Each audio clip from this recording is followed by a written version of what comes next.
Tem muito assunto para a gente tratar com Fernanda Manhota, nossa analista de internacional, e hoje especialmente aqui dos estúdios da CNN em São Paulo.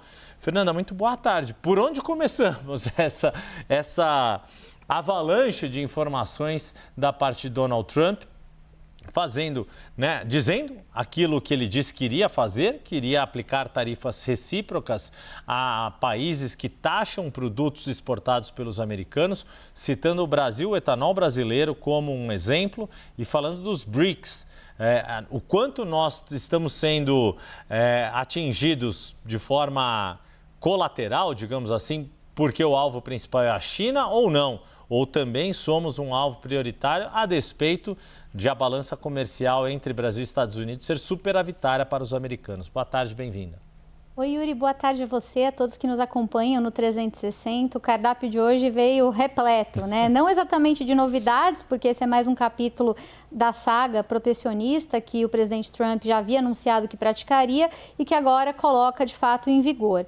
Eu diria que não há nesse sentido, Yuri, nenhum tipo de discriminação em relação a países específicos. Ao contrário, esse anúncio de hoje, ele foi o mais abrangente possível. E, na minha opinião, revela uma ligeira mudança de abordagem, ou talvez um aprofundamento da abordagem inicial, que é essa que você justamente citou, a ideia de que o alvo geralmente é aquele com quem os Estados Unidos mantêm déficit. Ele sempre foi tratado, né, como esse presidente transacional, com foco no curto prazo, alguns até vão dizer que ele tem um olhar contábil, porque, em geral, quando ele governou da primeira vez, ele tentava encontrar na balança comercial americana quem eram os países com quem os Estados Unidos mantinham, né, um déficit. Então, ele que tem uma visão de soma zero, costuma abordar isso, sempre entendendo que em toda negociação há um vencedor e, portanto, necessariamente um perdedor, e ele queria reverter esses termos de troca. Naquele momento, isso explicou porque México, China e mesmo o Canadá, em alguns momentos, seriam considerados alvos prioritários. O que ele faz nesse decreto de hoje é basicamente entrar, digamos, no microcosmos dessa balança comercial. Não interessa só o saldo final, quer dizer, se no fechar da conta, no passar da régua, o país como um todo mantém uma economia de déficit ou de superávit, ele vai agora fazer discriminação setorial, né? Isso é reflexo, inclusive, desse episódio envolvendo o etanol brasileiro. Então, não importa que o Brasil seja, em relação aos Estados Unidos, um país superavitário, o que interessa é que, em dados setores, as tarifas são bastante distintas. No caso do etanol, 2,5 versus 18, e isso é visto como, segundo a visão dele, uma política discriminatória, logo que merece algum tipo de retaliação. Então, a gente está se aprofundando nesse universo do protecionismo. Eu diria, além disso, ouvindo Trump, que a gente tem, nesse momento, uma consagração de uma lógica que vai ficando cada vez mais clara também do bilateral versus o multilateral. Trump, em geral, não acredita no sistema multilateral e, com isso, joga a última pá de cal sob a já zumbi, digamos assim, Organização Mundial do Comércio, né, que estava desde a rodada Doha agonizando. Nesse momento, o que ele está fazendo é abrindo espaço para discutir one-on-one, né, diretamente com os parceiros, cada um dentro dos seus setores impactados, as realidades que vão poder ser impostas. No caso brasileiro, existe um buzz de que talvez seja o caso de negociar cotas, seja o caso de tentar estabelecer algum tipo de contrapartida. Certamente os setores vão se mobilizar.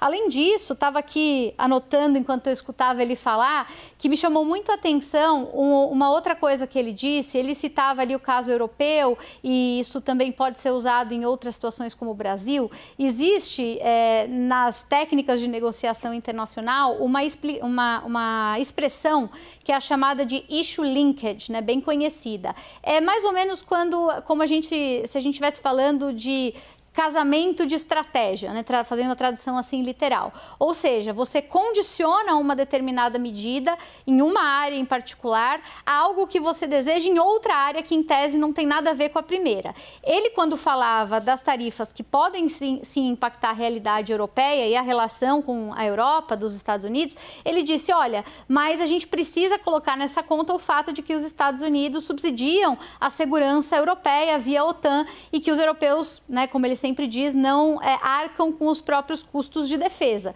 Então, isso denota que talvez uma saída para negociar com o Trump seja justamente ceder em outras áreas, né? Então, ele vai usar o comércio para, de fato, criar esses links de pressão a ponto de conseguir ganhos, talvez cruzados em outros segmentos. O que chama atenção, Yuri, é que logo de cara a gente consegue, mais uma vez, perceber que para o Trump só existem parceiros com quem ele faz negócios, não existe uma divisão entre aliados e não aliados. Os principais impactados desse conjunto de medidas de hoje, inclusive, serão países considerados aliados, além do próprio Brasil, com quem os Estados Unidos mantêm uma relação estável.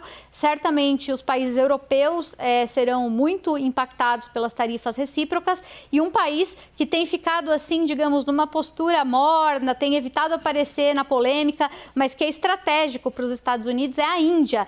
Índia que logo menos vai ter visita, né? O Narendra Modi vai visitar o presidente Trump. Então ele se antecipou e muito provavelmente a Índia é outro país que deve reclamar dessas medidas, com quem ele vai ter que, de alguma forma, abrir uma negociação, Yuri. Pois é, como se servisse ali para o Modi um café adoçado demais, ou frio, né? Ou um chá mais amargo do que o gosto ali. É esquisito isso, né? Chega esse tipo de tapete vermelho às avessas que Trump coloca. E Manhota, queria que você falasse um pouco dessa estratégia. Acho que você resumiu muito bem. Na cabeça de Donald Trump, as relações internacionais se pautam pelas negociações como se fossem empresariais apenas, e como se a questão, por exemplo, de um produto ser mais ou menos taxado por um país, ou a necessidade dos Estados Unidos importarem um determinado produto de outro país, não fosse uma própria questão de ser ou não ser autossuficiente no consumo daquele produto. Por exemplo, no etanol, mas isso vale para diversos produtos agrícolas, para produtos manufaturados, etc. Existe algum precedente de diplomacia, relações internacionais pautados estritamente nesse tipo de negociação comercial ou não? Ou isso é algo de fato inédito na história das relações internacionais pelo mundo? Olha, Yuri, existiram já outros atores que tinham no mecanismo econômico preferência de exercer pressão, até mesmo coerção.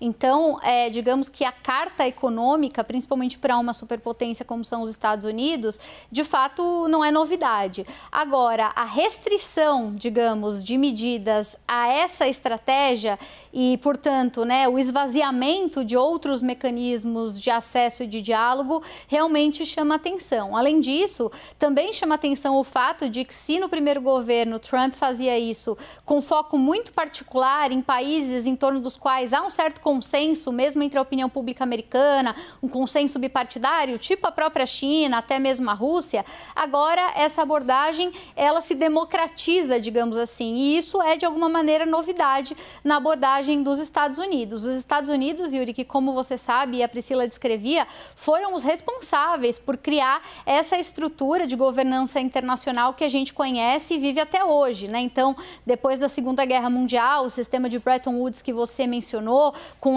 naquele momento a criação do FMI, do Banco Mundial, a Organização Internacional do Comércio, que rapidamente deixou de existir e foi substituída pelo GATT, que depois virou a OMC, tudo isso foi uma invenção dos americanos, né? Foi feito à imagem e semelhança dos interesses dos Estados Unidos, e não à toa foram mantidas desde então. Não é porque os Estados Unidos tenham sido benevolentes, tenham encontrado nessas estruturas uma forma de melhorar os problemas do mundo à revelia da sua vontade. Ao contrário, isso foi entendido por governos republicanos e democratas ao longo de décadas como uma maneira de exercer poder, de exercer influência.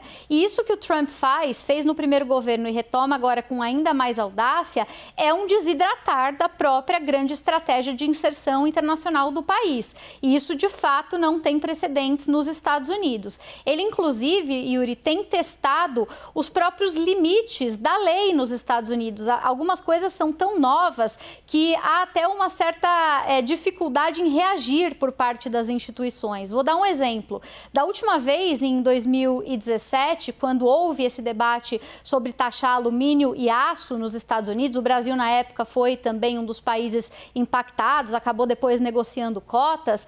Isso aconteceu a partir partir do cumprimento de uma série de ritos e protocolos que, como manda a regra nos Estados Unidos, demandavam investigação, denúncia junto ao Departamento de Comércio, que é a USTR. Existia um processo para você abrir uma guerra comercial contra outro país. Dessa vez, o que Trump está fazendo é basicamente legislar por decreto, passando por cima dessas várias fases que antes eram seguidas. Enfim, resumindo, a gente está, sem dúvida, diante de uma nova etapa, Yuri. Não dá para negar que isso tudo, assim, é bastante novo. E uma consequência que ainda estamos por ver ser escrita a partir do que agora assinou Donald Trump. Obrigado por enquanto, Fernanda Manhota.